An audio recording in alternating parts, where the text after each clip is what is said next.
लड़कियों के इंटरव्यू लेते हैं, जिसमें एक से बढ़कर एक चूतिया लड़की उनके पास आती है, लेकिन वो सभी को फेल कर देते हैं। आगे उन दोनों को छपरी न्यूज चैनल पर बुलाया जाता है, क्योंकि उन दोनों ने OLX नॉन डेटिंग साइट पर एक ऐड डाली थी 2 लड़कियों को हवाई अपनी बहन की शादी में ले जाने के लिए, जिस पोस्ट का रिप्लाई 6000 से ज्यादा लड़कियों ने किया था, जिस वजह से वो फेमस हो गए थे। अब ये न्यूज टीवी पर थी तो इसे वो दोनों भुक्कड़ चुम्मेश्वरी और चुतालिया देख लेती हैं कि अरे वाह, फ्री की हवाई ट्रिप, और उन दोनों को वो दोनों काफी हॉट लगते हैं, जिस वजह से वो दोनों खुश हो जाती हैं और उछल पड़ती हैं। लेकिन तभी वो आईने में अपनी खूबसूरती देखती हैं और कहती है उन दोनों को अच्छी लड़कियां चाहिए और हम दोनों कहीं से अच्छी नहीं लग रही, जिसमें वो ना जाने किस किस के कपड़े चुरा लाती है और उन्हें सील साल कर अपने साइज का बनाकर रेडी हो जाती है और पहुंच जाती है मुंह उठाकर उनसे मिलने, जहां पर चुतालिया चुम्मेश्वरी से पूछती है हमारी अपॉइंटमेंट कितने बजे की है। वो कहती है हमारी कोई अपॉइंटमेंट नहीं है, क्योंकि किस तरह की भुक्कड़ लड़कियां उस एड का जवाब देंगी, सिर्फ और सिर्फ गोल्ड डिगर टाइप की, और हमें दिखाना है कि हम एक शरीफ घर की अच्छी लड़कियां हैं। आगे अब जैसे ही वो बाहर निकलते हैं तो चुम्मेश्वरी अपने किरदार में घुस जाती है, जिसमें वो एक कार से जबरदस्ती टकराती है और वहीं ढेर हो जाती है। माइक दौड़कर उसके पास जाता है और उसे CPR देता है और वो ढोंगन जो कि ढोंग कर रही थी वो उठ जाती है। सभी लोग माइक के लिए तालियां बजाते हैं कि उसने बहानचोद एक लड़की की जान बचा ली, जिसके बाद वही होता है जो वो चाहती थी, वो दोनों उन बेचारों के साथ होती हैं। चुम्मेश्वरी उन्हें बताती है कि वो एक स्कूल टीचर है, जो सुनकर माइक तो फिसल गिरता है, क्योंकि उसका बाबूराव थोड़ा जल्दी काम करता है और वो एक ऐसी बंजर जमीन है जिसे काम वाली की छाया भी हरी भरी लगती है। देव चुतालिया से पूछता है अच्छा तुम्हारी दोस्त टीचर है तो तुम क्या करती हो।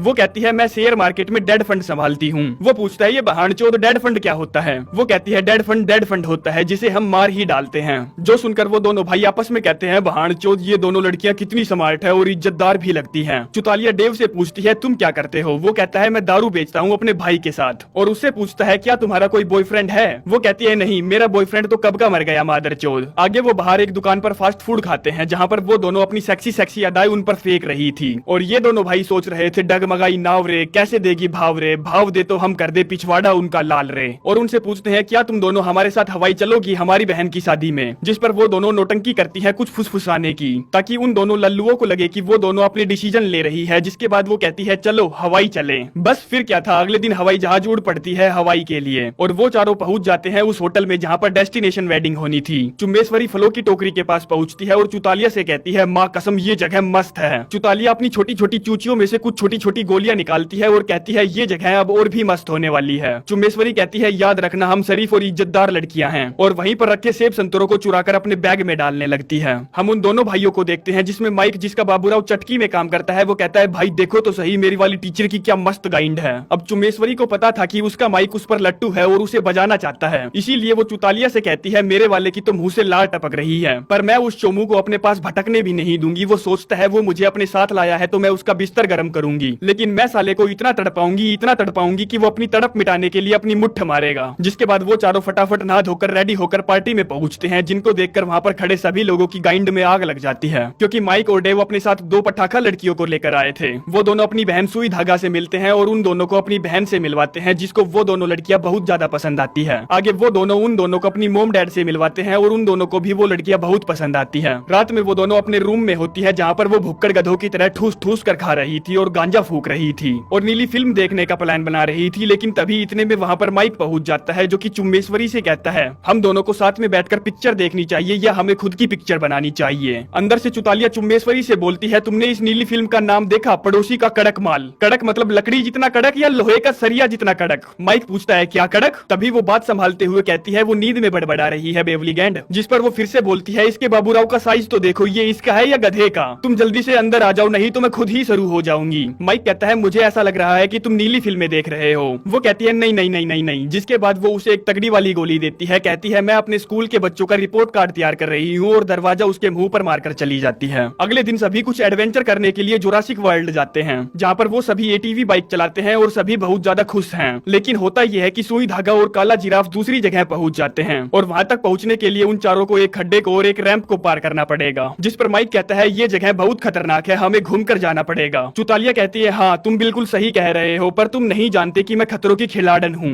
वो अपनी ATV में फुल रेस देती है और गड्ढे को कूदकर रैंप से छलांग लगाती है और एक धांसू सा स्टंट मारती है और स्किट मारकर अपनी ATV को रोकती है, जो देखकर उन दोनों भाइयों के तो छक्के छूट जाते हैं। फिर चुम्मेश्वरी भी फटाफट खड्डा कूदती है और रैंप से छलांग मारती है, जिसमें वो चुतालिया से भी बढ़िया वाला स्टंट दिखाती है और स्किट मारकर अपनी ATV को चुतालिया के पास रोकती है। और वो दोनों भाई जिनकी पहले से फटी पड़ी थी उनकी और फट जाती है कि बहानचोद ये लड़कियां क्या पहले सर्कस में थी। आगे अब बारी उन दोनों की ही थी, जिसमें चुम्मेश्वरी माइक से कहती है चलो अब जल्दी से आ जाओ, देखते हैं हम तुम्हारी मर्दानगी को। वो कहता है नहीं मैं नहीं आऊंगा, मैं घूमकर ही आना पसंद करूंगा। चुम्बेश्वरी कहती है अगर तुमने ये किया तो मेरी घंटी ऑन हो जाएगी। जो सुनकर उसकी गांड का खड़ा बाल और खड़ा हो जाता है और वो कूद पड़ता है। लेकिन वो साला एटीवी को एंड बैंड बावली गैंड चला रहा था और उसकी स्पीड भी ज्यादा थी, जिससे होता ये है कि लैंड करते वक्त उसकी बहन एटीवी के पहिए की चपेट में आ जाती है और वहीं गिरकर बेहोश हो जाती है। आगे हम देखते हैं कि सुई धागा का चेहरा बीड़ी की फैक्ट्री में काम करने वाले मजदूरों जैसा हो गया है। बाहर डैड उन दोनों भाइयों की क्लास लेते हैं और कहते हैं मुझे पता था कि तुम कुछ ना कुछ ऐसा जरूर करोगे। माइक कहता है हमारी कोई गलती नहीं है, ये सारी गलतियां उन दोनों लड़कियों की हैं, वो साली दोनों की दोनों खिसकी हुई हैं। बाप कहता है वो लड़कियां कोई प्रॉब्लम नहीं है, तुम हो प्रॉब्लम। माइक कहता है हम वहाँ शौक से नहीं गए थे, हमारा प्लान था डॉल्फिन के साथ स्विमिंग करना और बैठकर केले खाना। आगे अपने माइंड को रिलैक्स करने सुई धागा मसाज करवाने जाती है। तभी चुतालिया भी वहाँ पहुँचती है और मसाजर की जेब में 50 का नोट रखते हुए कहती है वो मेरी फ्रेंड है और कल उसकी शादी होने वाली है तो उसे मस्त रंगारंग वाली मसाज देना। वो कहता है ठीक है मैडम, मैं समझ गया मुझे क्या करना है। जिसमें मसाजर सुई धागा को बॉडी टू बॉडी बहुत बढ़िया रगड़ता है, लेकिन वो उसके चमगादड़ को छूता तक नहीं। तभी माइक चुम्बेश्वरी को ढूंढता हुआ वहाँ पहुँचता है और मसाज रूम का दरवाजा खोलता है। और जब वो अपनी बहन को मसाज वाले के साथ देखता है तो वो ये समझता है कि मसाज वाले ने उसकी बहन को रगड़ दिया। आगे वो एक जगह पर शांति से बैठकर जूस पी रहा था, तभी चुम्बेश्वरी वहाँ पहुँचती है। माइक दौड़कर उसके पास जाता है और कहता है अरे बहन चौद, आज का कोटा पूरा हो गया या कहीं और जाकर उंगलियों की रास लीला खेलनी है तुम्हें। दरअसल माइक ने चुम्बेश्वरी को उसकी कजन बेबी को बेस पसंद है की गुफा में उंगलियां करते हुए देख लिया था और ये सब उसने उस दौरान देखा था जब उसने अपनी बहन को मसाज वाले के साथ मसाज करवाते हुए देखा था। चुम्बेश्वरी कहती है छोटी सी बात का बतंगड़ मत बना। माइक कहता है मुझे लगता था कि हम दोनों के बीच में कोई कनेक्शन है। चुम्बेश्वरी कहती है हाँ तुम्हें लगा था कि तुम मुझे अपने साथ हवाई ले जाओगे और मेरे साथ खूब घचाघच करोगे। माइक कहता है नहीं ऐसा नहीं है, पर तुम्हारी खुशबू कमाल है, तुम्हारा जिस्म बवाल है, तुम्हारे बाल धमाल है, तुम दिखती कमाल हो। हाँ मैं तुम्हें बजाना चाहता था। जिस पर अब वो उसे सच बता देती है कि हमें रिलैक्स करना था और हम दोनों ने तुम्हें टीवी पर देखा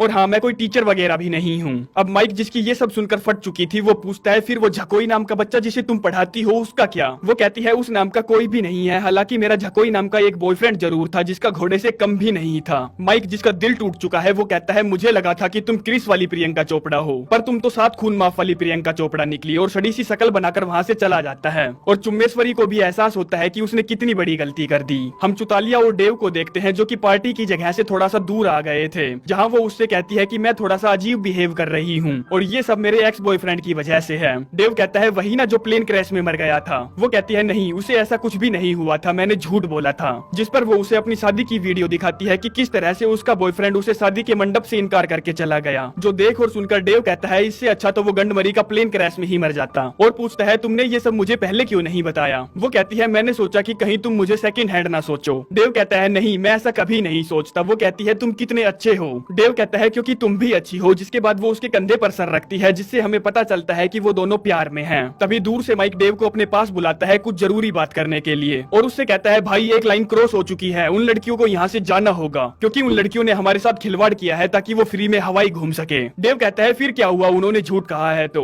मैं अभी चुतालिया से बात कर रहा था और उसने मुझे सब कुछ बता दिया। हमें बस अपनी बहन की शादी पर फोकस करना है तो फालतू की चीजों पर ध्यान मत दो। आगे रात में पार्टी थी जहाँ चुतालिया सुई धागा को नशीली गोली देती है और खुद भी खाती है जिससे उन दोनों को भयंकर वाला नशा हो जाता है और माइक और डेव माइक लगाकर स्टेज के पीछे अपनी स्पीच की तैयारी करने जाते हैं, जहाँ पर गलती से वो दोनों चूतिया अपने माइक को खुला छोड़ देते हैं जिसकी वजह से उनकी आवाजें सभी को सुनने लगती है। जिसमें माइक डेव को बताता है कि उसने चुम्बेश्वरी को उनकी कजन सिस्टर बेबी को बेस पसंद है कि गुफा में उंगलियां करते हुए देखा और तो और उसने अपनी बहन सुई धागा को मसाज वाले के साथ रंगारंग करते हुए देखा। जो सब सुनकर काला जिराफ भड़क जाता है और वो दोनों लड़ते झगड़ते स्टेज पर पहुंचते हैं और अब तक सारा का सारा मामला खराब हो चुका था। उन्होंने एक और फंक्शन की कहकर ले ली थी। हम सुई धागा को देखते हैं जो कि ड्रग्स के नशे में धुत थी। वो काले जिराफ से मिलती है जो कि गुस्से में था। वो उससे पूछता है क्या तुम्हें उस मसाज वाले के साथ मजे आए? वो कहती है मैं सिर्फ मसाज करवा रही थी। वो फिर से पूछता है हाँ या ना में जवाब दो, मुझे मजा आया या नहीं तुम्हें? अब इस बहन के लोड़े को कौन समझाए कि मजा किसी का गुलाम नहीं है। आने को तो वो मूतने में भी आ जाए और ना आने को तो वो साला घचाघच करने में भी ना आए। जिस पर वो कहती है हाँ मुझे मजे आए थे और उससे नशे में कह देती है कि मुझे तुम बोरिंग लगते हो, मुझे तुमसे शादी नहीं करनी। जबकि ये सब तो काले जिराफ को उससे कहना चाहिए था। वो मसाज वाली बात सुनकर साला यहाँ तो कहानी ही उल्टी चल रही है। तभी चुतालिया डेव से कहती है नहीं उसे ऐसा नहीं करना चाहिए, वो नशे में है, उसे नहीं पता कि वो क्या बोल रही है। डेव उससे कहता है तुम्हारी गलती है, तुमने उसे ड्रग्स दी थी, तुमने उसे बिगाड़ा है। हर चीज की एक हद होती है, तुमने मेरा दिल बहुत बहुत बहुत ज्यादा दुखाया है। आगे सभी पैकिंग करके वापस जाने की तैयारी करते हैं क्योंकि शादी रद्द हो चुकी थी।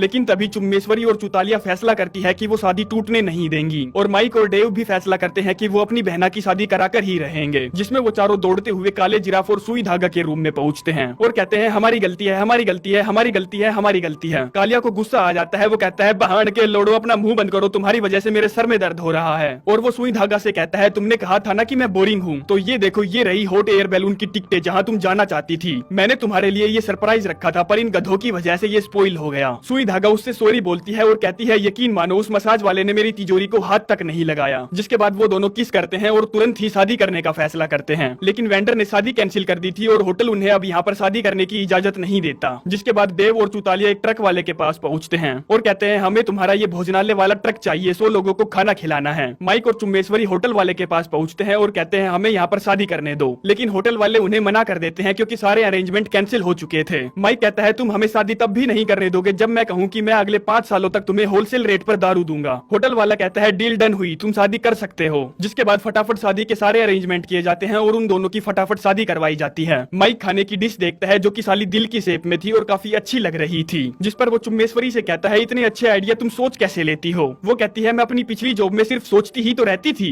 माइक कहता है फिर ठीक है, मुझे अपने दारू के धंधे में एक पार्टनर चाहिए, तुम चाहो तो मेरे साथ काम कर सकती हो। वो कहती है क्या सच में? जिसमें वो उससे पूछता है तुम्हें दारू की कितनी जानकारी है। वो कहती है वो टेस्टी होती है और मुझे बहुत पसंद है। जिस पर माइक कहता है अरे पगली तुम तो जरूरत से ज्यादा जानती हो, नौकरी तुम्हारी हुई। वो पूछती है तो कब से शुरू कर सकते हैं। वो कहता है अभी से कर सकती हो पर एक बात बता दूं, रात में कुछ ज्यादा ही मेहनत करनी पड़ती है। चुम्बेश्वरी कहती है ज्यादा फड़फड़ाने की जरूरत नहीं है, साथ में काम करना है तो प्रोफेशनल रहेंगे। माइक पूछता है क्या थोड़ा सा चांस है? वो कहती है क्या पता। चुतालिया भी अब ये शादी करवा कर खुश थी, इसीलिए वो अपने फोन से अपनी शादी की वीडियो डिलीट कर देती है। देव उसके पास आता है और वो दोनों किस करते हैं। रात में वो दोनों भाई अपनी बहन के लिए एक बहुत ही धांसू स्पीच देते हैं और डांस करते हैं। जिसके बाद पटाखे जलाए जाते हैं जिन्हें देखकर सभी लोग खुश हो जाते हैं। लेकिन वो दोनों सभी को ये बताना भूल गए थे कि वो पटाखे चाइनीज हैं। जिस वजह से होता ये है कि पटाखे बहान के लंड इधर उधर घुसने लगते हैं। वो डब्बे से ऐसे निकल रहे थे जैसे रॉकेट लॉन्चर से रॉकेट निकलते हैं, जिससे भगदड़ मच जाती है और आग लगनी शुरू हो जाती है। जिससे हम ये समझ पाते हैं कि उन दोनों ने फिर से सब कुछ बर्बाद कर दिया। आखिरी सीन में हम देखते हैं चुम्बेश्वरी ने आखिरकार माइक को अपनी